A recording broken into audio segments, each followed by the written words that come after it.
Hello बच्चों, उम्मीद करता हूँ आप लोग बहुत अच्छे होंगे। एंड आज हमारी लक्ष्मण रेखा की क्लास 6 है, तो फिर से एक बार आप लोगों को वेलकम करता हूँ लक्ष्मण रेखा की सीरीज में। एंड अभी तक हमने 5 क्लास कंप्लीट किया हुआ है, क्लास 1 2 3 4 5। उन सब की लिंक नीचे डिस्क्रिप्शन में है, वहां से पीडीएफ आप डाउनलोड करके आप देख सकते हैं। एंड जिन बच्चों ने क्लास 1 to 5 नहीं किए हुए हैं उनको डरने की बिल्कुल जरूरत नहीं है, क्योंकि यहाँ पे जो क्वेश्चंस होंगे वे डिफरेंट क्वेश्चंस होंगे उन 5 क्लासेस से। तो यहाँ पे हम लोग कोई कॉन्सेप्ट्स कवर नहीं कर रहे हैं सिस्टमेटिक तरीके से, राइट। सिर्फ और सिर्फ क्वेश्चन से डिस्कस कर रहे हैं इस लक्ष्मण रेखा सीरीज में। तो किसी बच्चे का अगर क्लास मिस हो गया हो तो वे लिंक नीचे डिस्क्रिप्शन में, वहां से जाकर वे देख सकते हैं। नहीं देखना चाहते हैं तो कोई दिक्कत नहीं, क्लास 6 आपके लिए है, राइट। और बिना आप लोग का टाइम वेस्ट किए चलिए हम लोग शुरू करते हैं इसका फर्स्ट क्वेश्चन। पहला क्वेश्चन आपसे पूछा हुआ है इसमें, an object is placed in front of a concave lens. कहां पे प्लेस किया गया है? कॉनकेव लेंस पे प्लेस किया गया है। Okay, for all position of the object the image form is always. तो कॉनकेव लेंस पे पूछा हुआ कि ऑलवेज कैसा इमेज फॉर्म होता है। आपके पास दो लेंस है, एक कॉनकेव लेंस है और एक कॉन्वेक्स लेंस है।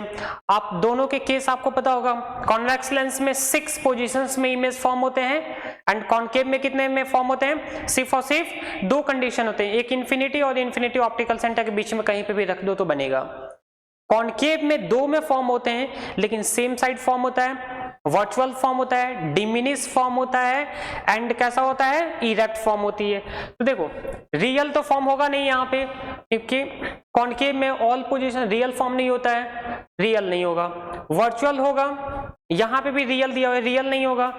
इनलार्ज कहा हुआ है, तो आप लोग बेटा बताओ क्या इसमें इनलार्ज फॉर्म होता है या नहीं होता है? यस, बिल्कुल सही आंसर आपकी, राइट। इसमें इनलार्ज फॉर्म नहीं होता है। तो यहाँ पे कैसा होता है? Virtual diminish and erect form होता है, virtual diminish and erect form होता है। तो आपका आंसर जो होगा वे क्या हो जाएगा? 71 का बी आंसर होगी, that is virtual diminish and erect image आपकी फॉर्म होती है इस केस में। ओके, सो इसका आंसर बी होगा। ध्यान रखना, वर्चुअल फॉर्म होती है, डिमिनिश फॉर्म होती है और इरेक्ट फॉर्म होता है, राइट। नेक्स्ट क्वेश्चन पे डिस्कस करते हैं। बहुत अच्छा क्वेश्चन है ये वाला, एक बार खुद से ट्राई करें आप, एक बार खुद से ट्राई करें इसे आप लोग। बन गई? चलो,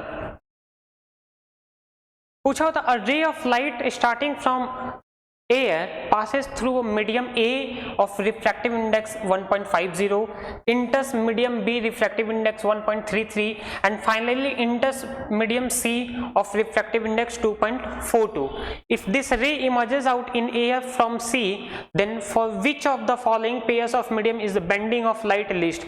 बहुत अच्छा क्वेश्चन है, कॉन्सेप्ट बेस्ड क्वेश्चंस दिया हुआ है। तो जिन बच्चों की कॉन्सेप्ट क्लियर है रिफ्रैक्टिव इंडेक्स की, वे इसका आंसर कर लेंगे। जिनका क्लियर नहीं है उनको थोड़ी सी दिक्कत होगी, बट मैं किस काम आऊंगा। चलो करते हैं question.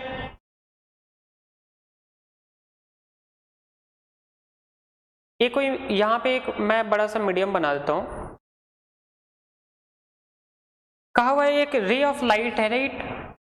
A ray of light starting from air, यहाँ पे बाहर एयर है, राइट। अब एयर से रे ऑफ लाइट यहाँ पे आ रही है, okay, through a medium A refractive index 1.50।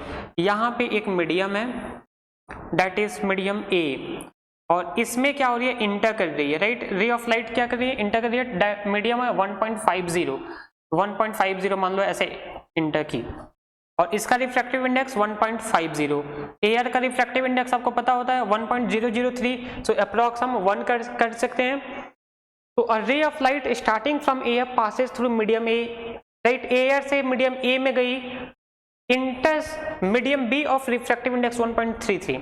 अब इसके नीचे क्या है? एक और मीडियम है, बी मीडियम है, इसका रिफ्रैक्टिव इंडेक्स 1.33 आपको दिया हुआ था। तो अब इंटर यहाँ पे करेगी, राइट। इस बेंडिंग पे ध्यान मत देना, अभी बेंडिंग मैं रफली बना रहा हूं। बेंडिंग कहां पे लीस्ट होगी या ज्यादा होगी हम डिस्कस अभी करेंगे। रफली बता रहा हूं कि एयर से मीडियम ए में आई, मीडियम ए से मीडियम बी में आई, and then after and finally enters medium C, और कोई मान लो ये मीडियम सी है, इस मीडियम सी में इंटर करती है, इसका रिफ्रैक्टिव इंडेक्स 2.42 दिया हुआ है, इसमें इंटर की, okay. If this ray emerges out in air from C, अब सी से एयर में फिर से चली गई, राइट, यहां से क्या हुई, एयर में पास हो गई, तो आपको पता है डेंसर से रेयर में जाती है, चलो उतना हमें अभी फोकस नहीं करना है, राइट, हम ऐसे बना दिए रफली। तो ध्यान देना, एयर से मीडियम ए में आई, मीडियम ए से मीडियम बी में, मीडियम बी से मीडियम सी में, और फिर मीडियम सी से एयर में आ गई है, और एयर का रिफ्रैक्टिव इंडेक्स 1 होता है।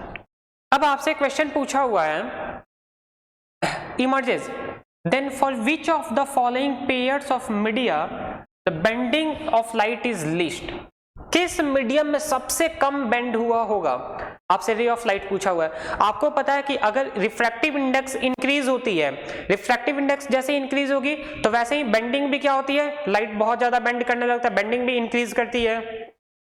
यहां पे मीडियम अलग अलग दिया हुआ है, अब हमें फाइंड आउट करना है कि एयर से ए वाले में, एयर से ए में जा रही है तब ज्यादा बेंडिंग हो रहा है, सॉरी कम बेंडिंग हो रहा है, या ए से बी में जा रही है तब कम बेंड हो रहा है, या फिर बी से सी में जा रही है तब कम बेंड हो रहा है, या सी से एयर में जा रही है तब बेंड हो रहा है। तो आपको आइडेंटिफाई करना है कि बेंडिंग सबसे ज्यादा कम कहां पे हो रही है। तो इसके लिए सबसे हमें पहले क्या करना होता है, जब भी ऐसे क्वेश्चन दे तो ध्यान रखना एक शॉर्टकट तरीका होता है, ज्यादा कंफ्यूज नहीं होना है। इन जो मीडिया है, राइट, जो मीडियम्स आपको गिवन है, इनकी डिफरेंस फाइंड आउट कर लेना रिफ्रैक्टिव इंडेक्स का, अगर जिसका ज्यादा रिफ्रैक्टिव इंडेक्स आएगा उसके अकॉर्डिंग आपको आंसर करना है। तो सबसे पहले एयर से कहां पे गई,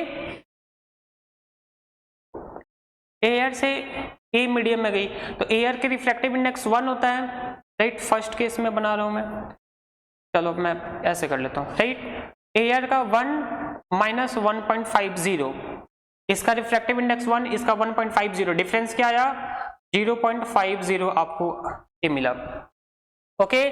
फिर सेकंड में एयर से बी में गई, मींस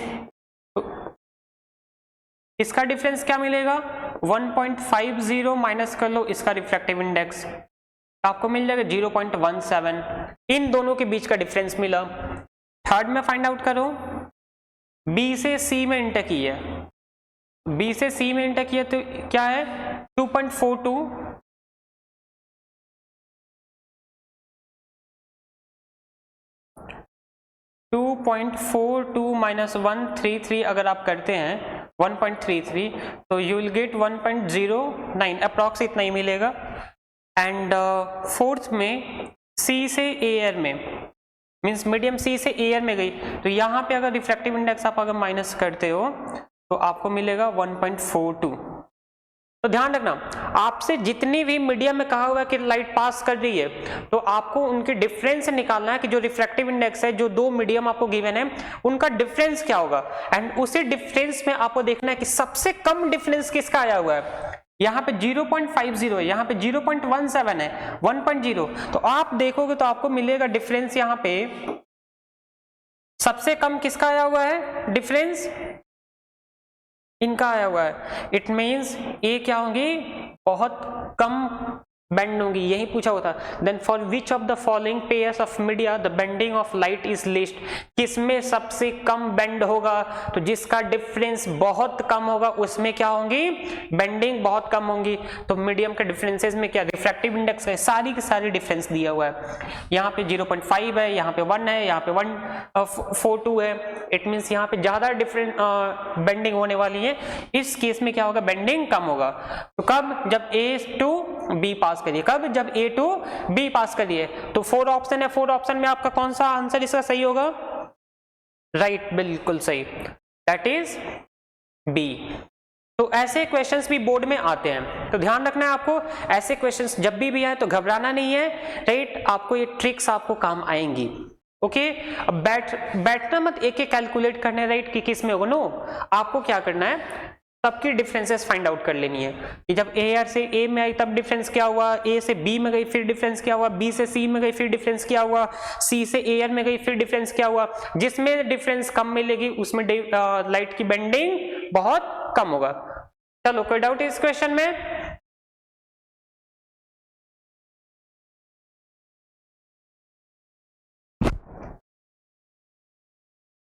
उम्मीद करता हूँ ये क्वेश्चन क्लियर होगा सबको। ओके, घर पे पढ़ाई वगैरह हो रही है कि नहीं आप लोग की? अगर नहीं हो रही है कोई दिक्कत नहीं है, राइट। आप लोग ये पूरी लेक्चर कंप्लीट देखें। एक क्लास में ज्यादा क्वेश्चंस नहीं है, 10 से 15 क्वेश्चंस मैं हर एक क्लास में कराता हूँ। 10 से 15 क्वेश्चंस और ये आपके बोर्ड के लिए हैं, राइट। ये आपको अक्सर जो है आप देखे होंगे ये पेड बैचेस में मिलती हैं, बट ये आपके लिए बिल्कुल फ्री ऑफ कॉस्ट में है। और सिर्फ लाइट का ही नहीं, साइंस में 13 चैप्टर्स हैं, तो 13 चैप्टर्स की कंप्लीट आपको लक्ष्मण रेखा की सीरीज आपको मिलने वाली है, जिसमें डिफरेंट टाइप्स के क्वेश्चंस हम लोग डिस्कस करेंगे। उसके साथ साथ MCQs, right, assertion reason, case study, जो बेस्ड क्वेश्चंस आते हैं उसको डिस्कस करेंगे। 5 मार्क्स, 3 मार्क्स, 2 मार्क्स, 1 मार्क्स, जितने भी टाइप्स के क्वेश्चंस आते हैं उन सारी क्वेश्चंस को यहाँ पे हम लोग डिस्कशन करने वाले हैं। तो आपको क्या करना है, एसेंस रखना है। सिर्फ और सिर्फ आपके लिए एक चीज की जरूरत है, वे है आपके लिए एसेंस। चलो नेक्स्ट क्वेश्चन करते हैं। नेक्स्ट क्वेश्चन, ये भी बहुत अच्छा क्वेश्चन आपका दिया हुआ है। A ray of light is incident as shown. If A, B, C are 3 different transparent media, then which among the following option is true for the given diagram? Option पे बाद में जाएंगे, ऑप्शन में angle दिया हुआ है, यहां पे देखते हैं। देखो, लाइट ए से इंटर हुई बी में, लाइट ए से इंटर हुई बी में, इस टाइप के जितने भी क्वेश्चंस हैं ये रिफ्रैक्टिव इंडेक्स पे बेस्ड क्वेश्चंस हैं, तो ध्यान रखना। ए से इंटर हुई बी में, अब देखो यहाँ पे जब लाइट इंटर हो रही है तो ये बेंड हो रही है टुवर्ड्स द नॉर्मल, क्योंकि इसको लाइट को तो जाना था बिल्कुल ऐसे सीधे, बट ये क्या हुई, बेंड हो गई टुवर्ड्स द नॉर्मल। और ये कब होता है, किस केस में होता है आपको पता है, तो हमें उस केस को देखना नहीं है, बट बेंड हो रही है तो ए वाला एंगल ज्यादा है और ए वाला एंगल कम है। इट मींस एंगल जो 1 है वे क्या है, ग्रेटर है, और एंगल 2 है वे छोटा एंगल है। ये सुनो, वैसे ही अगर यहां पे आप देखोगे 3 और 4 में, तो क्या हो रही है, लाइट को जाना था इधर लेकिन चली गई उधर, तो यहाँ पे 3 जो एंगल है वे छोटी एंगल बन रही है, यहाँ पे क्या हो रहा है, अवे फ्रॉम द नॉर्मल जा रहा है, अवे फ्रॉम द नॉर्मल जा रहा है तो लार्जर एंगल बना रहा है। तो इस केस में एंगल 1 बड़ा है, एंगल 2 जो छोटा है। इस केस में एंगल 3 क्या है, छोटा है, इसमें एंगल 4 बड़ा है। ओके, अब क्वेश्चन में देखते हैं। एंड एक और चीज, ये नॉर्मल है आपके, ये सुनो, नॉर्मल है, क्लियर है, नॉर्मल है, तो आपको ये वाला पता है, आपने मैथ्स में पढ़ा होगा, राइट, ऑल्टरनेट इंटीरियर एंगल। तो इट मींस जो एंगल 2 है और एंगल 3 है वे इक्वल होंगे। क्यों इक्वल होगा, क्योंकि अल्टरनेट इंटीरियर एंगल आपने पढ़ा होगा, दोनों नॉर्मल हैं, ये दोनों नॉर्मल हैं और एक लाइन ऐसे है, तो ए एंगल और ए एंगल ऑब्वियसली क्या होते हैं, इक्वल होते हैं। अब ऑप्शन में देखते हैं कि कौन है। देखो ऑप्शन 3 और 2 इक्वल दिया हुआ है, 3 एंड 2 इक्वल दिया हुआ है, तो हमारा आंसर यही सही होगा, बाकी सारे नहीं होंगे क्योंकि इसमें जस्ट अपोजिट दिया हुआ। जैसे यहाँ पे दिया हुआ angle 3 is greater than angle 4, angle 3 बड़ा है, नहीं, अभी हमने देखा कि एंगल 3 क्या है, छोटा एंगल है, राइट, एंगल बड़ा 4 है, तो सारे ऑप्शंस गलत हैं, ये वाला ऑप्शन सही होगा। 2 और 3 क्या होंगे, इक्वल होंगे। ऐसे भी क्वेश्चंस आपके बोर्ड में पूछ लिए जाते हैं, इनके लिए भी आपको प्रिपेयर रहना है। चलो, इन 3 क्वेश्चन में आपके कोई डाउट्स नहीं होंगे, बहुत इजी बेस्ड क्वेश्चंस हैं, राइट। एंड आपके स्कूल्स में अभी तक है, लाइट चैप्टर तो हो गया होगा, लेकिन मुझे पता है आपको भी पता है इतने सारे क्वेश्चंस होते नहीं है, सिर्फ कॉन्सेप्ट्स करा कर छोड़ देते हैं लोग। चलो next question,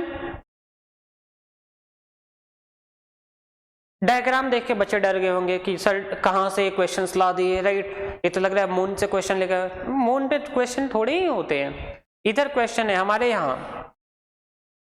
In the diagram shown above, N1, N2 and N3 are the refractive indices of the media 1, 2, 3. Medium है 1, मीडियम 2, मीडियम 3। मीडियम 1 का रिफ्रैक्टिव इंडेक्स N1 दिया हुआ है, मीडियम 2 का रिफ्रैक्टिव इंडेक्स N2 दिया हुआ है, मीडियम 3 का रिफ्रैक्टिव इंडेक्स 3 दिया हुआ है। ओके, ठीक है, कोई इशू नहीं। Which one of the following is true in this case? इनमें से बताना है सही कौन सा है। तो इन पे आने से पहले थोड़ा सा हम लोग डायग्राम की स्टडी करते हैं कि डायग्राम क्लियर विजिबल है। ओके, तो इन पे डिस्कस करते हैं कि इनमें से कौन सा बेटर है। देखो, यहां से इंसिडेंट रे आई, इस इंसिडेंट रे को जाना था ऐसे बिल्कुल निकल जाना था बिल्कुल सीधे, लेकिन ये बेचारा इंसिडेंट रे रिफ्रैक्टेड रे क्या हुई टुवर्ड्स द नॉर्मल होकर गया। क्या हुआ टुवर्ड्स द नॉर्मल। नॉर्मल के साइड में कब बेंड होता है जब ये वाला मीडियम डेंसर हो, मींस रिफ्रैक्टिव इंडेक्स इसका क्या सॉरी इसका रिफ्रैक्टिव इंडेक्स क्या हो कम हो, इसका रिफ्रैक्टिव इंडेक्स क्या हो ज्यादा हो, तभी क्या होती है बेंड होती है यहाँ पे। ओके इट मींस आप यहाँ पे कह सकते हैं कि जो N2 है राइट इसका रिफ्रैक्टिव इंडेक्स ग्रेटर है किससे N1 से, यस नो तभी तो बेंड होकर गया है। नेक्स्ट देखो अब 2 से जब लाइट 3 में इंटर की इसको जाना था ऐसे बिल्कुल सीधे, लेकिन और एंगल ऐसे बेंड हो गया, ये सुनो और इधर बेंड हुआ है, तो आप कहोगे सर इट मींस ये जो मीडियम 3 इसका रिफ्रैक्टिव इंडेक्स और ज्यादा होगा किससे 2 से, तो N3 का है ये ग्रेटर है किससे N2 से। छोड़ दो इधर इधर दो N1 से N2 में लाइट आई बेंड हो गई है, इट मींस N2 क्या है रिफ्रैक्टिव इंडेक्स इसका ज्यादा है। इसमें से जब लाइट इंटर की नेक्स्ट में तो यहाँ पे क्या हुआ और बेंड कर गई, यहाँ पे थोड़ी कम बेंड की थी यहाँ पे बहुत ज्यादा बेंड की गई, it means refractive index N3 क्या है ये ज्यादा है। तो देखो N3 ज्यादा है N2 से और N2 से ज्यादा है किससे N1 से। अब ऑप्शन में आते हैं देखते हैं क्या दिया हुआ है, कह रहे हैं N1 और N2 इक्वल है, अगर ये दोनों इक्वल होता तो लाइट रे क्या होती बिल्कुल स्ट्रेट पास कर जाती, बेंड होने की कोई जरूरत ही नहीं है, तो ऑप्शन ए आपका इनकरेक्ट है। फिर कह रहे हैं N1 is greater than N2 means जो इसका रिफ्रैक्टिव इंडेक्स है ये ग्रेटर है इससे, ग्रेटर होता तो लाइट ऐसे जाती ही नहीं। ओके फिर नेक्स्ट में कहा हुआ था N2 is greater than N3, N2 greater है N3 से, बिल्कुल नहीं N3 ग्रेटर है N2 से, तो ये भी नहीं। लास्ट में आपका ऑप्शन जो है वे डी दिए हुए कि N3 is greater than N1, N3 है वे N1 से ग्रेटर है। अब कहोगे सर आपने तो बताया कि N3 जो है N2 से ग्रेटर है, हाँ बिल्कुल मैंने बताया, बट ये भी आपको बताया था कि N2 ग्रेटर है N1 से। इससे बड़ा A इससे बड़ा A तो सबसे बड़ा यही, सिंपल। चलो क्लियर है यहां तक। ऐसे क्वेश्चंस भी आते हैं तो बच्चे छोड़ देते हैं ऐसे क्वेश्चंस को, छोड़ना नहीं है ऐसे क्वेश्चंस को, पेशेंस रख के क्वेश्चंस को समझ के उसे रीड करो। आप रीड करोगे क्वेश्चंस को तो एक्सपेक्टेड है कि जो क्वेश्चंस नहीं भी आ रहे हैं तो उनकी चांसेस क्या होती हैं बढ़ जाती हैं कि हाँ सॉल्यूशन के। बच्चे क्या होते हैं क्वेश्चंस को देख के ही छोड़ देते हैं कि सर नहीं आ रहा है छोड़ो जाने दो, ऐसे नहीं होगा, पढ़ाई लिखाई करो। चलो यहां तक क्लियर है, कोई डाउट्स यहां तक?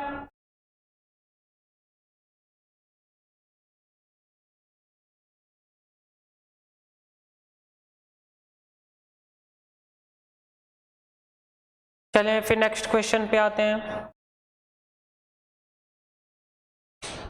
न्यूमेरिकल बेस्ड क्वेश्चन है बट एमसीक्यूज हैं। The refractive index of medium A is 1.5 and that of medium B is 1.3। देखो रिफ्रैक्टिव इंडेक्स दिया हुआ है मीडियम A का,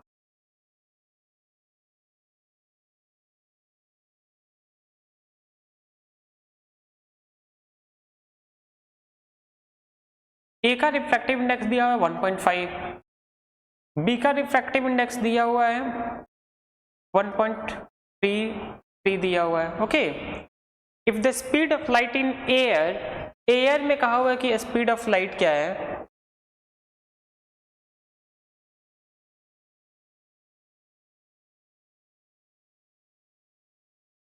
speed of light in air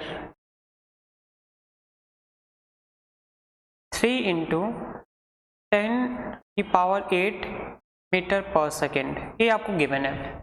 अब आपसे पूछ रहे हैं what is the speed of light in medium A and medium B respectively. अब मीडियम ए में बताना है स्पीड ऑफ लाइट क्या है, मीडियम बी में बताना है आपको कि स्पीड क्या है। तो इनके लिए आपको पता है रिफ्रैक्टिव इंडेक्स जब हम लिखते हैं तो यहां पे क्या होती है C/V, फॉर्मूला सबको याद होगा, यस और no, right. Speed of light in vacuum और air and speed of light in medium, speed of light in vacuum और एयर, और ये क्या होता है, speed of light in medium, speed of light in medium. Okay, यही होती है, एंड आपको रिफ्रैक्टिव इंडेक्स मिलता है। अब आपसे क्या पूछा हुआ था क्वेश्चन में, what is the speed of light in medium A and medium B. तो मीडियम ए का हमें speed of light find out करना है, राइट। इसका रिफ्रैक्टिव इंडेक्स 1.5 दी हुई है। तो N A C upon, right, यहाँ पे वी, एन ए की वैल्यू दिया हुआ था 1.5, तो 1.5 सी स्पीड ऑफ लाइट आपको गिवन था, राइट, 3 × 10⁸ मीटर पर सेकेंड।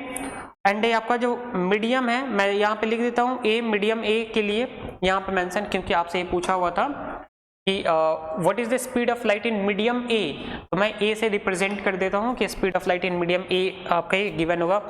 तो यहाँ पे आ जाएगा और ये हो जाएगा 3 × 10⁸ मीटर पर सेकेंड डिवाइडेड बाई 1.5, तो 1.5 से ये कैंसिल हो जाएगा, तो 2 आ जाएगा ये। तो speed of light in medium A हो जाएगा 2 × 10⁸ मीटर पर सेकेंड। तो ये आपका speed of light in medium A हो गया। ऐसे ही आपसे क्या पूछा हुआ था, what is the speed of light in medium A and medium B, तो बी का फाइंड करना है, तो बी का 1.33 हमें वैल्यू लेनी है।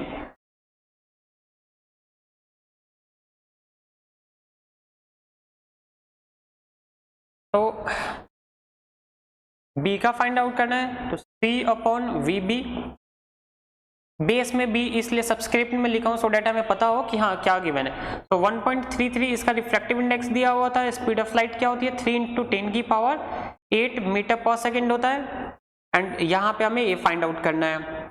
इसको जस्ट इधर ट्रांसपोज करो आप, ये आ जाएगा 3 × 10⁸ मीटर पर सेकेंड डिवाइडेड बाई 1.33। अब इसको आप डिवाइड करो, तो ये डिवाइड करोगे तो आपको आ जाएगा 2.25 × 10⁸ मीटर पर सेकेंड। तो यहाँ पे देखिए, यहाँ पे 2 × 10⁸ मीटर पर सेकेंड, यहाँ पे 2.25 × 10⁸ मीटर पर सेकेंड आया। अब क्वेश्चन में आते हैं, इनमें से सही कौन सा होगा। तो ऑप्शन आपके पास 2 × 10⁸ मीटर पर सेकेंड 1.33 दिया हुआ, तो ये नहीं होगा। ए भी आपका 1.33 नहीं होगा, हाँ ए होगा एंड ए भी, ठीक है, ए और ए। अब ध्यान रखना, ये दोनों एक दूसरे का ऐसे दिया हुआ, सेम ऑप्शन है बट इनकी क्या है, अरेंज नहीं किए हुए हैं। तो पहले मीडियम ए का पूछा हुआ, फिर मीडियम बी का पूछा हुआ है, रेस्पेक्टिवली कहा हुआ है। तो पहले मीडियम ए का पहला ये 2 × 10⁸, सेकेंड हमने ए फाइंड आउट किया, तो ऑप्शन सी नहीं होगा, ऑप्शन आपका डी होगा। दोनों ऑप्शन एक दूसरे के जैसे ही है, 2 × 10⁸ मीटर पर सेकेंड, 2 × 10⁸ मीटर पर सेकेंड, राइट। यहाँ पे 2.25 × 10⁸ 2.2, बट कहा हुआ रेस्पेक्टिवली पूछा हुआ, मींस पहले ए का बताना है एंड उसके बाद आपको बी का डिसाइड करना है कि बी की वैल्यू क्या होगी। तो यहां तक क्लियर होगा सबको, एक बार देख लें फिर से कैसे बनाए, क्लियर है यहां तक। चलो नेक्स्ट क्वेश्चन पे आते हैं अपने, नेक्स्ट क्वेश्चन ट्राई करें। अब आपसे नेक्स्ट क्वेश्चन जो पूछा हुआ है, we can a student wants to obtain magnified image of an object AB as on a screen, which one of the following arrangement shows the correct option of AB। Magnified image चाहिए उस बच्चे को, कैसा चाहिए, magnified image चाहिए screen पे, screen पे चाहिए, ठीक है। पहला ये कहा हुआ था एंड सेकेंड कहा हुआ था a student wants to obtain a magnified image, और कैसा इमेज चाहिए, मैग्नीफाइड इमेज चाहिए। अब देखते हैं हमारा कौन सा ऑप्शन सही होगा। क्लियर है, यहाँ पे सेंटर पे रखा हुआ, तो सेंटर पे रखा हुआ तो सेंटर पे ही बनेगा, सेम साइज, ये तो मैग्नीफाइड होगा नहीं। सेकेंड में कहा हुआ है यहाँ पे कि सेंटर से पहले रखे हुए हैं, बियॉन्ड सेंटर है, बियॉन्ड सेंटर रखते हैं तो कैसा बनता है आपका, राइट, डिमिनिश बनता है, तो ये होगा ही नहीं। 2F एंड F के बीच में ये दिया हुआ, राइट, कि इनके बीच में सेंटर ऑफ फोकल लेंथ के बीच में अगर हम रखें, राइट, तो कैसा बनेगा? तो हाँ, इस केस में मैग्नीफाइड फॉर्म होती है, तो ये वाला सही हो सकता है। यहाँ पे दिया हुआ है कि F1 पे मींस फोकल लेंथ पे अगर रखें तो इमेज तो इन्फिनिटी पे बन जाएगा, राइट, तो ये नहीं होगा। तो आपका ऑप्शन जो इसमें होगा वे क्या होगा? सी करेक्ट होगा, क्योंकि इसमें क्या है कि सेंटर एंड फोकस के बीच में आपने रखा हुआ है ऑब्जेक्ट को, सेंटर एंड फोकस के बीच में रखा हुआ है, तो क्या होगी? यहाँ पे मैग्नीफाइड इमेज बनता है। इस टाइप के क्वेश्चंस के लिए रे डायग्राम की प्रैक्टिस करना बहुत जरूरी है। आपके पास एनसीईआरटी होगा ही, अपनी एनसीईआरटी निकालो और उस एनसीईआरटी में, राइट, आपको लेंस के पूरे डायग्राम दिए हुए, convex lens and concave lens के, कॉन्वेक्स के 6 डायग्राम दिए हुए एंड कॉनकेव के 2, उसे आपको एक बार रिवाइज करना है। अगर रिवाइज कर लेते हैं, समझ में आई तो बहुत अच्छी बात है, अगर नहीं आती है तो मैं बहुत जल्दी एक 1 शॉट वीडियो लेकर आने वाला हूं जिसमें सारी चीजें डिस्कस करूंगा। चलो, यहां तक आपके कोई भी डाउट्स हैं तो प्लीज बताएं अभी। सबका यहां तक क्लियर है? और आप लोग के स्कूल में क्या क्या चल रहे हैं? कितने चैप्टर्स हो गए हैं आप लोग के स्कूल में अभी तक?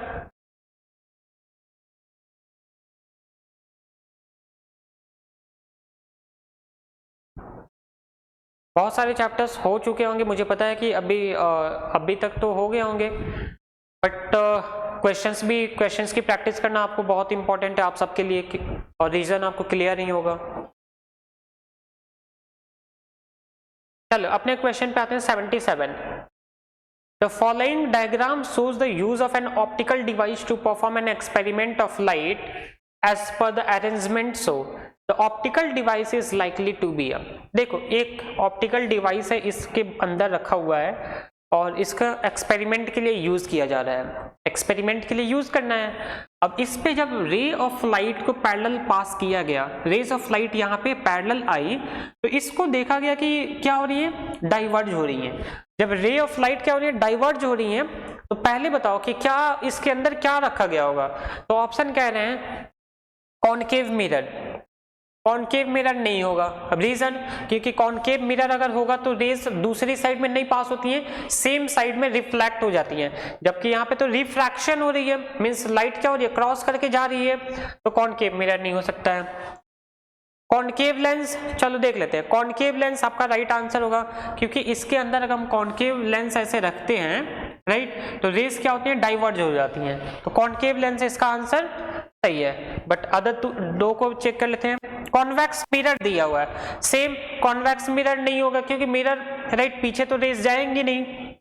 एंड कॉन्वेक्स लेंस दिया हुआ है, तो कॉन्वेक्स लेंस भी आपका नहीं होगा। कॉन्वेक्स लेंस क्या करती है? रेज को कन्वर्ज कर देती हैं एक पॉइंट पे, बट यहाँ पे तो डाइवर्ज हो रहा है। तो डाइवर्ज किस केस में होता है? डाइवर्ज सिर्फ और सिर्फ एक ही केस में होता है, दैट इज कॉनकेव लेंस। तो यहाँ पे जो लेंस होगा वे कॉनकेव लेंस होगा।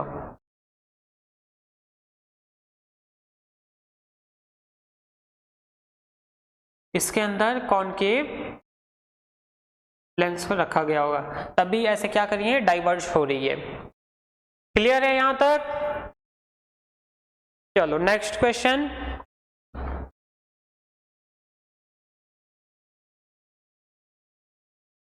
राइट, पावर से रिलेटेड क्वेश्चन है। आप सबको पता है पावर 1/f होता है। If a lens can converge the sun rays at a point 20 centimeter away from its optical center, right, converge कर रहा है, तो कन्वर्ज कौन सा लेंस करता है? कॉन्वेक्स।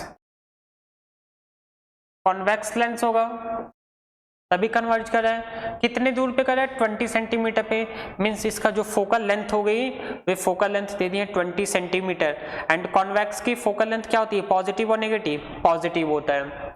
पहले भी बताया था कि अगर कॉनकेव आ जाए, कॉनकेव मिरर आए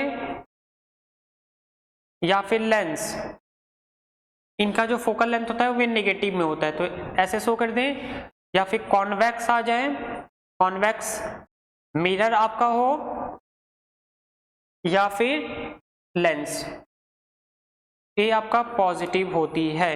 ये ध्यान रखना, ये बहुत इंपॉर्टेंट है, इस पे क्वेश्चंस आपसे बनते हैं और ये पूछे भी जाएंगे। नोट कर लेना। कॉनकेव का जहां पे भी नाम सुनो, मिरर हो या फिर लेंस, नेगेटिव, राइट। और कॉन्वेक्स का नाम अगर सुन रहे हैं तो भी क्या हो, मिरर हो या लेंस हो, इनका पॉजिटिव ही होगा। तो convex lens positive, away from its optical centre, the power of this lens. आपसे पूछा हुआ है कि P बताइए, P बेटा क्या होगा, आपको पता है सॉल्यूशन,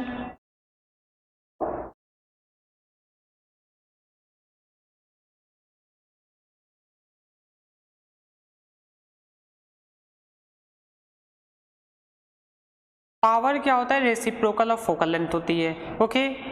तो P इज इक्वल टू, देखो F सेंटीमीटर में दिया हुआ, यहाँ पे हमें मीटर में रखना होता है, तो पहले हम F को क्या करेंगे, जो सेंटीमीटर में है उसे 100 से डिवाइड करके इसको मीटर में चेंज कर देंगे, राइट। अभी मीटर में हो गया, तो F आपको यहाँ पे मिल जाएगा 1/5, डेसिमल में नहीं करता हूँ, ऐसे ही रहने देता हूँ, 1/5।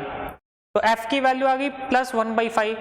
अब यहाँ पे क्या करना, 1 डिवाइड करना है 1/5, और आपको पता है यहाँ पे डिवीजन ही है, तो मैंने सिंपल ऐसे कर दिया 1 मल्टीप्लाइड बाई 5/1, ऐसे ही होता है।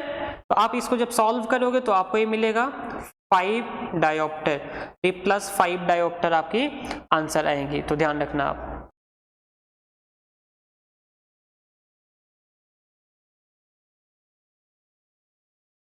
ओके, अब आप पूछोगे सर यहाँ पे डिवीजन क्यों, आप ऐसे भी कर सकते हो, राइट। 1/5 अगर करोगे तो ये 5 ऊपर चला जाता है, तो कुछ बच्चों को इसमें बहुत कंफ्यूजन होती है, सर ये डिनोमिनेटर न्यूमरेटर में जाएगा, न्यूमरेटर किस में जाएगा। तो आपको कंफ्यूज होने की जरूरत नहीं है, आपको ऐसे जब भी ना समझ में आए तो डिवीजन के साइन पे ये वाला डिवीजन दे देना, एज इट इज लिखना। आपको पता है डिवीजन को मल्टीप्लीकेशन में इसे चेंज करेंगे तो ये क्या हो जाएंगे, डिनोमिनेटर न्यूमरेटर में चला जाएगा, न्यूमरेटर मीन्स उल्टा हो जाएंगे, और इनको सॉल्व कर लेना। तो ये सिंपल है, जहां पे भी कॉम्प्लेक्स कैलकुलेशन आपको दिखे वहां पे आपको बहुत सिंपलिसिटी के साथ, सिंपल तरीके से के साथ आपको यूज करना है। चलो 78 में भी कोई डाउट्स नहीं होगा आप लोगों को, कोई डाउट्स है यहां तक?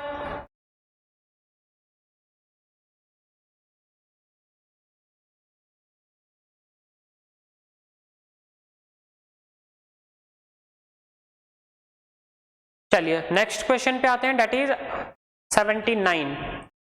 ये भी बहुत अच्छा क्वेश्चन दिया हुआ है। कन्वर्जिंग लेंस, तो मुझे पहले बताओ कन्वर्जिंग लेंस कौन सा होता है, कन्वर्जिंग लेंस कौन सा होता है, कॉन्वेक्स लेंस होती है, okay. Forms the 3 times magnified image of an object which can be taken on A screen, जिसको हम लोग क्या कर सकते हैं, स्क्रीन पे बना सकते हैं, right. If the focal length of the lens is 30 centimetre, right. देखो पहले दिया हुआ था कि मैग्निफिकेशन 3 दिया हुआ है, अब ये 3 है तो प्लस में 3 होगा या माइनस में 3 होगा। आपको मैंने पिछली क्लास में ही बताया था कि कॉनकेव एंड कॉन्वेक्स लेंस, इनकी कुछ प्रॉपर्टीज मैं फिर से बता देता हूं।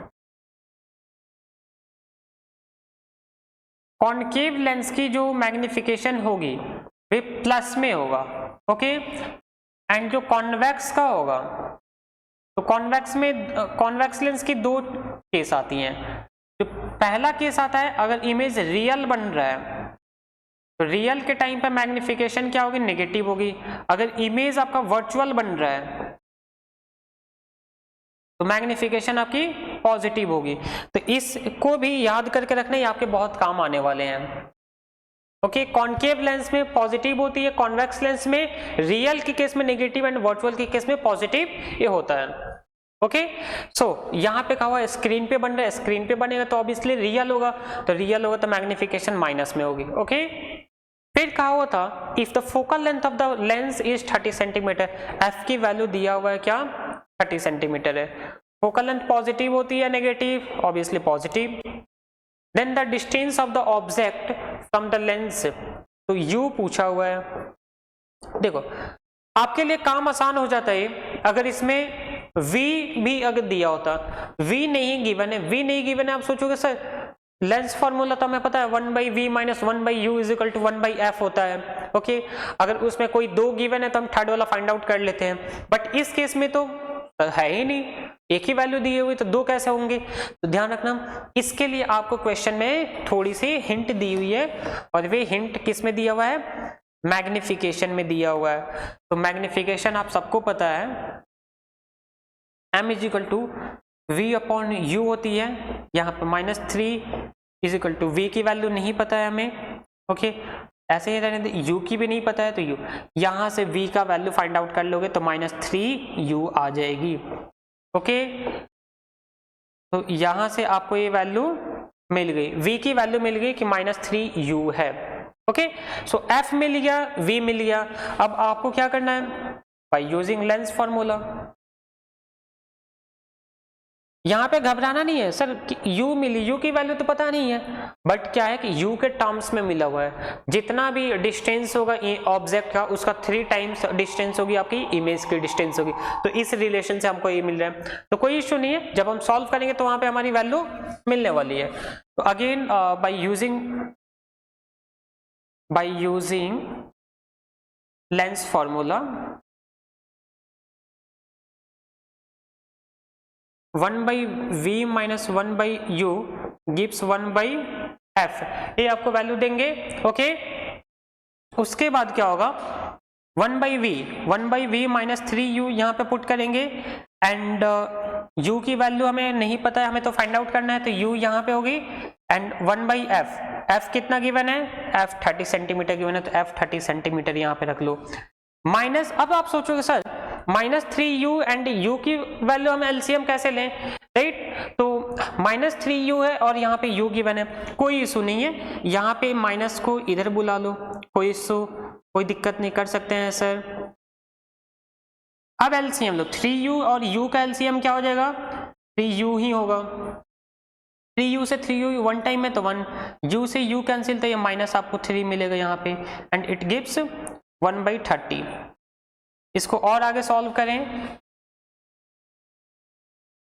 सो -4 होगा ऊपर, -4 अपॉन 3u, ये u है 4 नहीं है, ध्यान रखना, एंड 1/30 ये गिवन है। अब इसमें क्या करना है? क्रॉस मल्टीप्लीकेशन कर दो, -4 into 30 is equal to 3u होगा, और 3 को इधर भेज दो आप एक साथ में, तो 3 से 10 टाइम में कैंसिल, u की वैल्यू आपको मिल गई -40।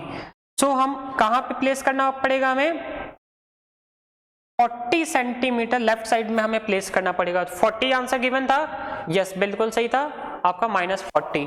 यहां तक कोई डाउट्स है तो प्लीज हमें बताएं, कोई डाउट्स नहीं है यहां तक? चलिए एक बार देख लें, इसके स्क्रीनशॉट लेना चाहें तो ले लें, अदरवाइज मैं पीडीएफ अटैच कर दूंगा इनका।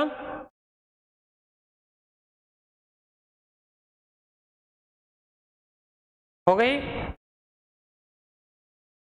तो ऐसे भी क्वेश्चंस आते हैं। अब आपके बच्चों, आप लोग के मन में डाउट्स होगा, सर अगर ये एमसीक्यूज में इतना टाइम लग रहा है, नहीं इतना टाइम नहीं लगेगा, तो पेपर में आए तो कैसे सॉल्व करेंगे? तो सबसे पहली बात, इतनी कैलकुलेशन नहीं करनी होती, आपको ये सारी चीजें लिखने की जरूरत नहीं है, आप डायरेक्टली यहाँ पे वैल्यू पुट करके राइट 3 या 4 स्टेप्स में आप बना सकते हैं उसे। तो आपको ये long questions, in long questions में 2 या 3 मार्क्स में देते हैं, बट ये एमसीक्यूज में भी कभी कभी पूछ लिए जाते हैं, तो इतना आपको ये करने की जरूरत नहीं है। आप सिंपल यहाँ से डायरेक्टली जितना कम लिखोगे उतना आपके लिए बेटर होगा, राइट? एक्सपीरियंस है, आपने क्वेश्चंस बहुत पहले से प्रैक्टिस किया हुआ है, तो कम लिख के भी आप लोग काम चला सकते हैं। अगर नहीं हो पा रही है तो आप पूरा लिखो, आपको पूरा बनाना है, बट ऐसे क्वेश्चंस को लास्ट में बनाते हैं, ये भी ध्यान रखना। तो यहां तक अभी आप लोग की कोई डाउट्स होगी?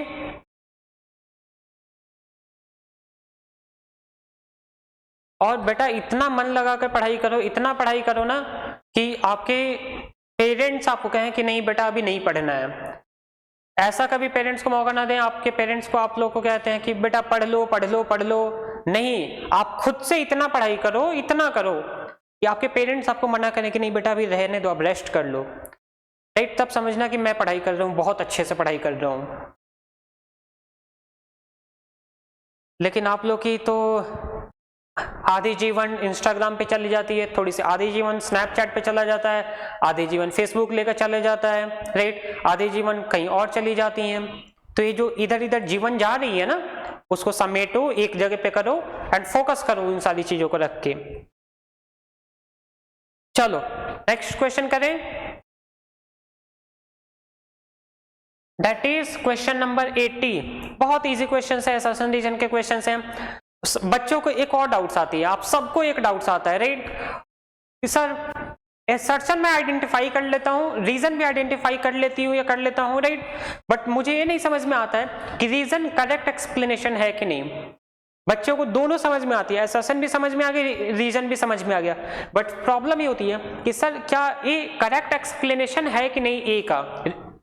तो इसमें क्वेश्चन में क्या करना है, आप सबसे पहले वाई पूछना, आप रीजन में वाई, अगर वाई का आंसर आपको असर्शन से मिल गया इट मींस करेक्ट है, अगर वाई का आंसर अगर इससे नहीं मिल रहा है तो ये इनकरेक्ट है। 90-95% आपका यहाँ पे चलेगा। तो ध्यान रखना है ये वाई क्वेश्चन आप करना कि क्यों का अगर आंसर असर्शन आपको दे रहा है इट मींस सही है, नहीं दे पा रहा है इट मींस गलत है। 90-95% केसेस में आपका ये एग्जैक्ट आंसर आपको देगा। इसमें क्वेश्चन पूछा हुआ था, a concave lens of very short focal length causes higher divergence than one with longer focal length। एक concave lens है, कॉन्केव लेंस है। अब क्या है कि मान लो कि दो कॉन्केव लेंस है आपके पास, पहला एक है और ये दूसरा है। अब क्या है कि इसका फोकल लेंथ बहुत कम है, इसका फोकल लेंथ ज्यादा है, तो कम वाले क्या करेंगे लाइट रेज को बहुत ज्यादा डाइवर्ज करेंगे और जो ज्यादा फोकल लेंथ है वे क्या करेंगे कम करेंगे।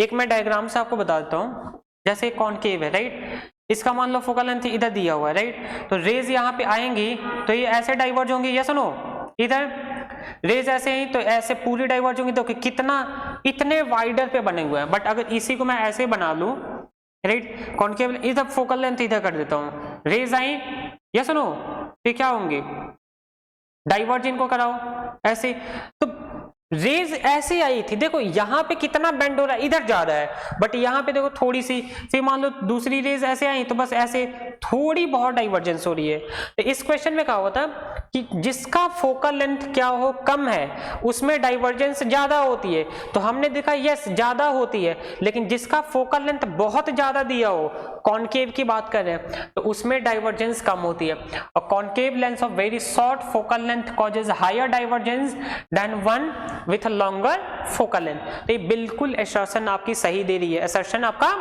करेक्ट है। रीजन कह रहे हैं the power of a lens is directly proportional to its focal length. Power directly proportional, ये कहना है कि पावर जो होता है डायरेक्टली प्रोपोर्शनल होता है, नहीं पावर तो ऐसा होता है इनवर्सली होता है, इनवर्सली प्रोपोर्शनल होता है, डायरेक्टली नहीं, ये यहाँ पे इनवर्सली होना चाहिए, इनवर्सली होना चाहिए, इनवर्स होती हैं। तो ये आपका करेक्ट एक्सप्लेनेशन तो बहुत दूर की बात है, पहले रीजन ही गलत है राइट। तो असर्शन सही रीजन गलत, तो इसमें assertion A is true, assertion A is true but reason R is false. तो ऐसे क्वेश्चंस में आपको सेलेक्ट भी करना पड़ेगा, आइडेंटिफाई करनी पड़ेगी चीजों को राइट। और बच्चों को ज्यादातर बच्चे 80 मार्क्स का पेपर है राइट, वहां पे 79 तक पहुंच जाते हैं, इसको गलत कर देते हैं। तो थोड़ी सी आपको यहाँ पे इनकी क्वेश्चंस की प्रैक्टिस करनी पड़ेगी। इनके क्वेश्चंस के अलग से मैं प्रैक्टिस की बहुत सारे असर्शन रीजन के क्वेश्चंस लेकर आऊंगा, चैप्टर वाइज मिसलेनियस भी क्वेश्चंस होंगे राइट। बट ये जब लक्ष्मण रेखा की सीरीज कंप्लीट हो जाएंगी उसके बाद एग्जाम से पहले लेकर आने वाला हूं, तो वे लोग आप देखना भूलना मत, उसमें बहुत सारे डिफरेंट क्वेश्चन हम लोग डिस्कस करने वाले हैं। और शायद ऐसा भी हो सके कि सेम क्वेश्चन ही आपसे एग्जाम में पूछ ली जाए। चलो नेक्स्ट क्वेश्चन करते हैं। एक और असर्शन रीजन का क्वेश्चन है आपके सामने, कहा हुआ है the SI unit of power of a lens is dioptre. Power of lens का राइट एसआई यूनिट डायोप्टर होता है, बिल्कुल होता है, ऐसा होती है, डायोप्टर ही होती है ओके।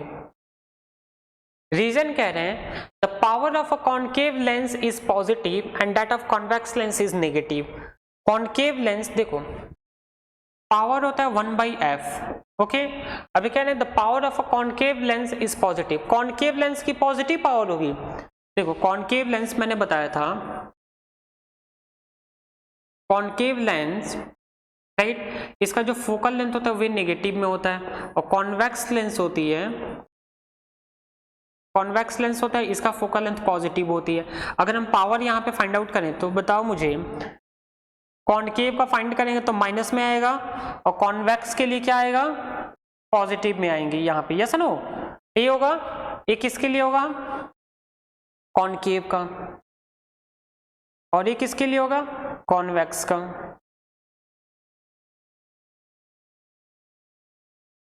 ये तो स्टेटमेंट उल्टा कह रहे हैं, the power of a concave lens is positive, concave का पॉजिटिव कह रहे हैं, कॉनकेव का तो नेगेटिव है क्योंकि फोकल लेंथ नेगेटिव दिया हुआ है, and that of convex lens is negative, convex का कह रहे हैं नेगेटिव, कॉन्वेक्स का तो पॉजिटिव है क्योंकि पावर सॉरी एफ पॉजिटिव में है तो पावर भी तो पॉजिटिव में आएंगी। तो इट मींस असर्शन इस केस में क्या है, करेक्ट है, और रीजन इनका जो है वे रीजन इनकरेक्ट है।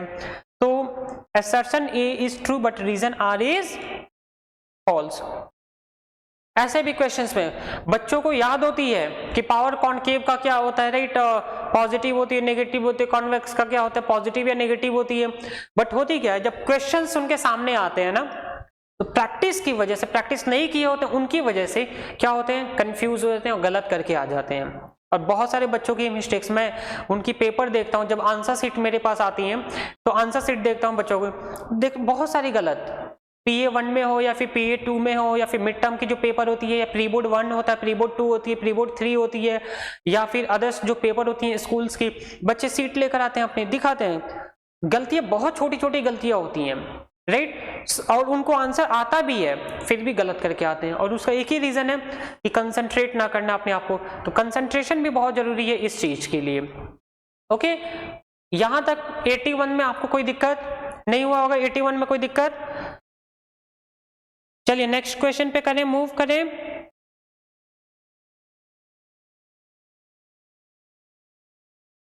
चलो नेक्स्ट क्वेश्चन पूछा हुआ है, the refractive index of glass is 1.50, right, glass का रिफ्रैक्टिव इंडेक्स 1.50 दिया हुआ। What is the meaning of this statement, right, इसका मतलब क्या हुआ, किसी का भी दे दे, डायमंड का रिफ्रैक्टिव इंडेक्स 2.42 दे दे, या फिर एयर का दे दे, या फिर वाटर का दे दे, या केरोसिन का दे दे, या फिर कोई अदर मटेरियल्स का दे दे, उसका मतलब क्या होता है कि रिफ्रैक्टिव इंडेक्स का, तो कहा हुआ है it gives the idea about speed of light in the air and in the glass, हमें कुछ आइडिया बताता है, राइट, कि एयर में स्पीड ऑफ लाइट क्या होगी, राइट, कम होगा या ज्यादा होगा, या फिर ग्लास में कम होगा या ज्यादा होगा। तो एक्यूरेट हमें आइडिया दे देती हैं, इट मींस 1.50 है, इसका मतलब ये है, it means that speed of light is 1.5 times, important है, ये पूछ लेते हैं, ये भी पूछे जाते हैं questions, 1.5 times more in the air than the speed of light in the glass, 1.5 times more in the air means air में क्या है 1.5 times more है, and glass में क्या है, कम है, किससे, it means that speed of light is 1.5 times more in the air than the glass, than the speed of light in the glass means glass में जितनी लाइट है, लाइट की स्पीड है उसका 1.5 टाइम्स ज्यादा है, किसमें, एयर की बात करें कि एयर में 1.5 टाइम्स ज्यादा है।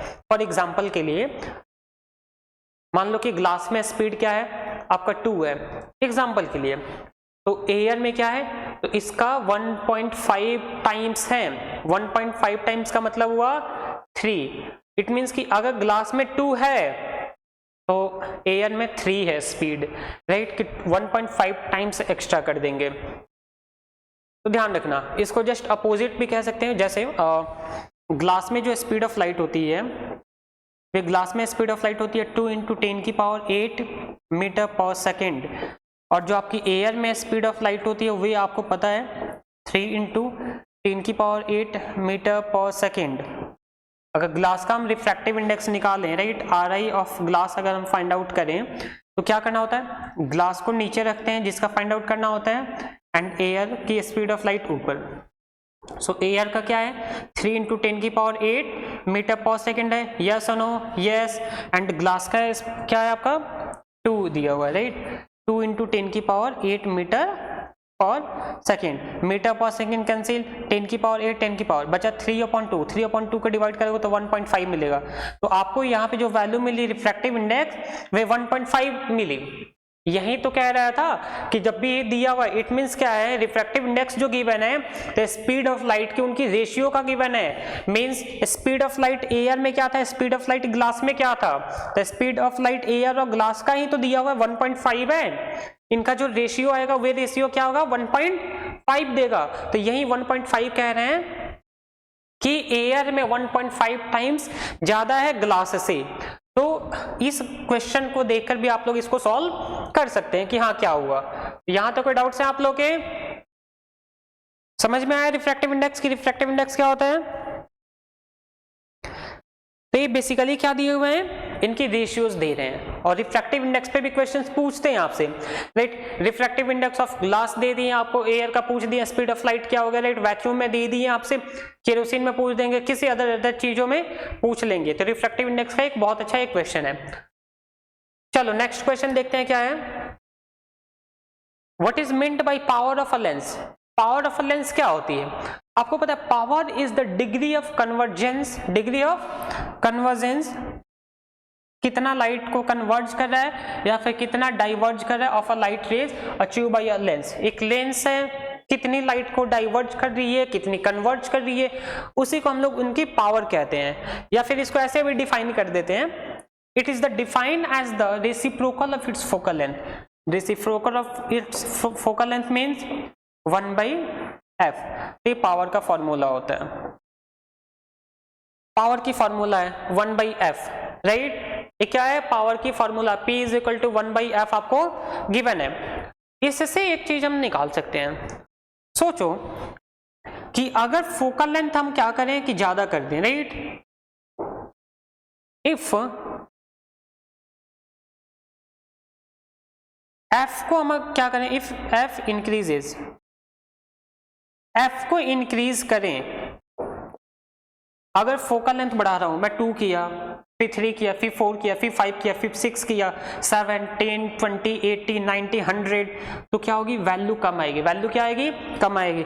इफ f इंक्रीजेस, p क्या होगा, डिक्रीज करेगा। p क्या हो जाएगा, पावर डिक्रीज करेगा। इसी का just opposite, if f decreases, अगर इसको डिक्रीज करते हैं तो P क्या हो जाएगा, इंक्रीज करेगा। P इंक्रीज करेगा। चलो एग्जांपल से मैं समझा देता हूं। जैसे मान लो कि P is equal to 1/f है, राइट। तो मैंने एक बार क्या किया, f की जगह पे 2 रखा, ओके। तो 2 रखा तो हमारी वैल्यू आ जाएगी 0.5, ओके। 2 के जगह पे मैंने 10 रख दिया तो ये क्या आ जाएगा, 0.1 आ जाएगा, राइट। अगर मैं सॉरी ठीक है, अगर यहीं पे मैं 100 रख दिया, इसका मीन्स क्या कर रहा हूँ, 0.01 आ जाएगा। अब आप देख रहे हैं फोकल लेंथ बढ़ा रहा हूँ, पहले 2 था तो पावर क्या था, 5 था। 5 मीन्स 50, यहाँ पे 10 की बात हो रही है।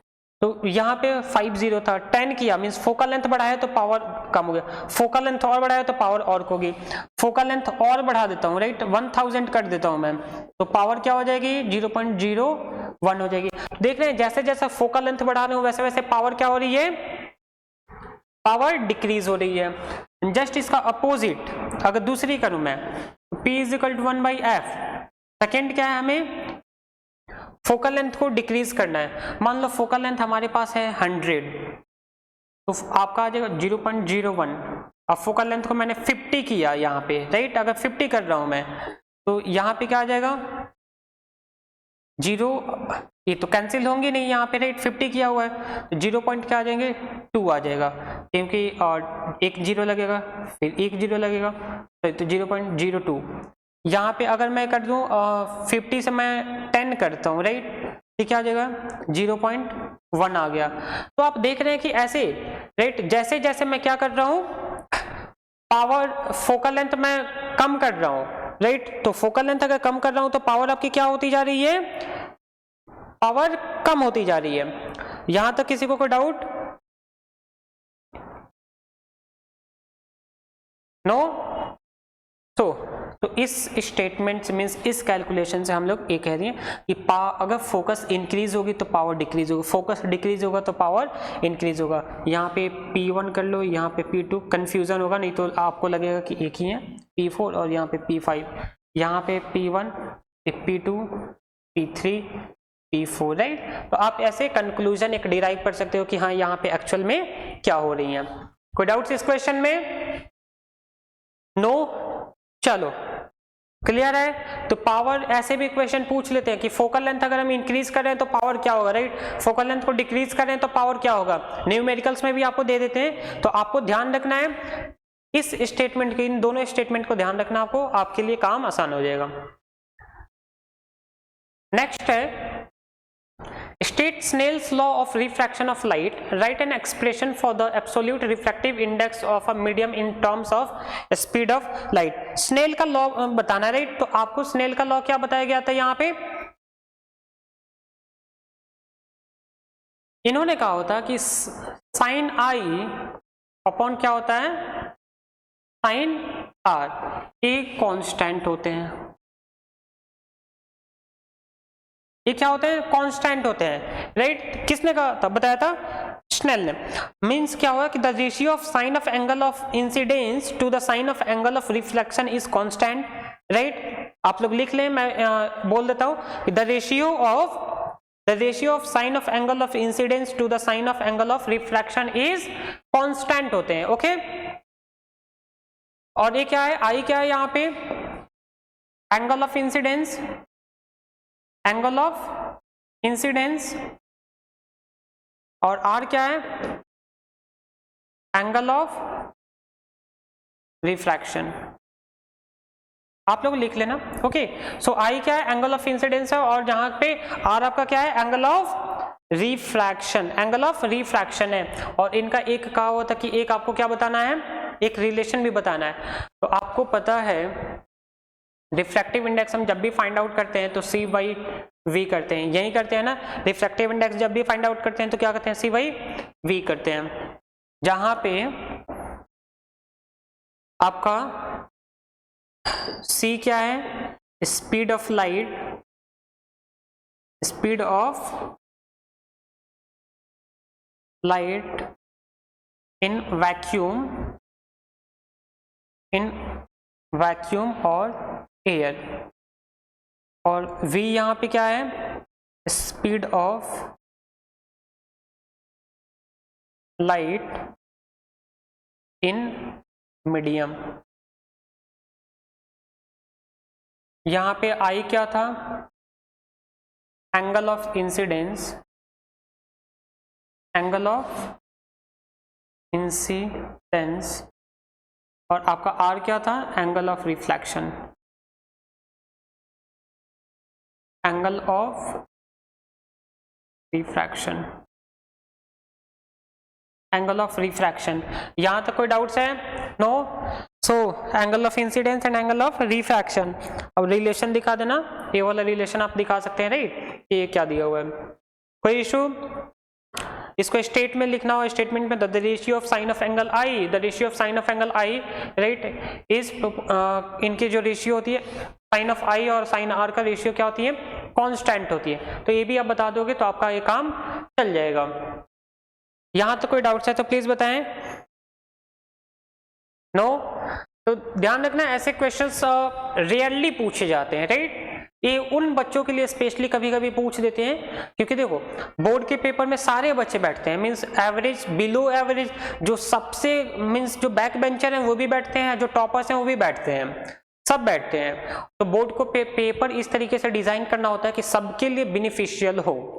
तो कभी कभी क्वेश्चंस ऐसे आते हैं जो क्या करेंगे, ऐसे स्टेटमेंट दे देंगे कि जिनको टॉपर्स भी बना लेंगे और जिनको क्या करेंगे, जो बैक बेंचर होंगे वो भी सॉल्व कर लेंगे। टफ दे देते हैं, टफ उनके लिए देते हैं कि जो रियली में मेहनत किए हुए हैं उनके लिए हो गया, जो मेहनत नहीं किए हुए हैं उनके लिए। तो ऐसे बोर्ड की स्ट्रैटेजी होती है, उस तरीके से वे क्वेश्चन पेपर को डिजाइन करते हैं सो डैट कि वो फिल्टर कर पाए, मींस उन बच्चों के भी क्वेश्चंस प्रोवाइड कर पाए जिन्होंने राइट थोड़ी बहुत पढ़ाई की है, और उनके लिए भी पेपर है वही जिन्होंने बहुत मेहनत की हुई है। तो आप लोग क्वेश्चंस की लेवल देखते हैं जब आप सैंपल पेपर देखोगे, प्रीवियस ईयर क्वेश्चंस देखोगे, तो उसमें आपको मिलेगा कि सभी क्वेश्चंस क्या है, मिक्स हैं। कुछ क्वेश्चन ऐसे हैं जो बहुत इजी है, अरे सर ये तो मुझे आता है, इतना इजी क्वेश्चंस पूछ लिए हुए हैं। कुछ क्वेश्चन है सर पता नहीं क्या पूछ लिए हैं, वो समझ ही में नहीं आ रहा, आउट ऑफ सिलेबस दे दिए। तो ऐसा होता है। तो उनकी स्ट्रैटेजी ऐसी ही है कि सभी बच्चों को पास कराना है, तो ऐसे क्वेश्चन वो लोग देंगे, राइट, ऐसे क्वेश्चन वो लोग इंक्लूड करके देते हैं। Okay, next question. आज के लिए बस इतना ही रहने दें, नेक्स्ट देख लेता हूं क्या है। चलो एक ये लास्ट क्वेश्चन कर लेते हैं। Light enters from air to glass, right, air से स्पीड ऑफ ग्लास में जा रहा है लाइट, हैविंग रिफ्रैक्टिव इंडेक्स 1.50 दिया हुआ है, एयर से ग्लास में गया और रिफ्रैक्टिव इंडेक्स 1.50 दिया। Calculate the speed of light in the glass, glass का स्पीड ऑफ लाइट बताना है और speed of light in vacuum दिया हुआ है। देखो जब भी कहे कि एयर से ग्लास में जा रहा है या फिर एयर से दूसरे मीडियम में जा रहा है, speed of light in air और speed of light in glass is equal to 1.5 दिया हुआ, कि मीन्स उनकी रेशियो दिया हुआ है, या आप रिफ्रैक्टिव इंडेक्स कह लो। एयर में स्पीड, एयर में कहो या वैक्यूम में सेम ही बात हुई। तो यहाँ पे दिया होता 3 × 10⁸ मीटर पर सेकेंड, और ग्लास मैं शॉर्ट में लिख देता हूँ, speed of light in glass पूछा होता 1.50। इस 1.50 को इधर भेजो, 10⁸ मीटर पर सेकेंड डिवाइडेड 1.50 और एक ग्लास। ओके, तो 1.5 से 2 टाइम में कैंसिल, तो आपको क्या मिला 2 × 10⁸ मीटर पर सेकेंड, राइट, एक ग्लास में मिल गया। ओके, तो यही आपसे क्वेश्चन पूछा होता। ऐसे भी क्वेश्चन पूछते हैं, बहुत सिंपल क्वेश्चन से लोग पूछ लेते हैं कभी कभी। इधर लाइट इंटर फ्रॉम एयर